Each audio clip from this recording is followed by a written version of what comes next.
চলতি বছরের নভেম্বর মাসে দেশে এসেছে 288 কোটি 95 লাখ মার্কিন ডলার রেমিটেন্স, যা চলতি 2025-26 অর্থ বছরের যে কোনো মাসের মধ্যে সর্বোচ্চ। এই হিসেবে প্রতিদিন গড়ে দেশে এসেছে 9 কোটি 63 লাখ ডলার রেমিটেন্স।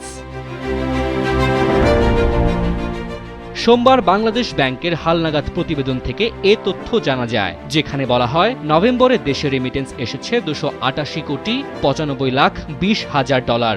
এর মধ্যে রাষ্ট্রীয় মালিকানাধীন ব্যাংকগুলোর মাধ্যমে এসেছে 58 কোটি 77 লাখ 60 হাজার ডলার।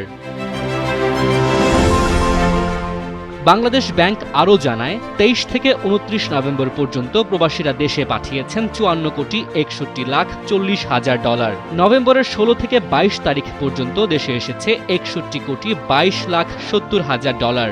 9 থেকে 15 নভেম্বর দেশে রেমিটেন্স এসেছে 76 কোটি 84 লাখ 80 হাজার ডলার।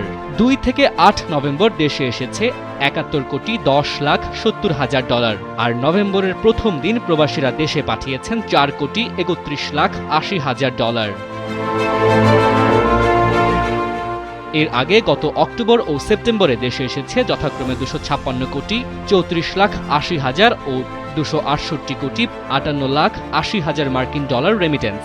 আর গত আগস্ট ও জুলাইয়ে যথাক্রমে দেশে এসেছিল 242 কোটি 18 লাখ 90 হাজার ও 247 কোটি 80 লাখ ডলার রেমিটেন্স।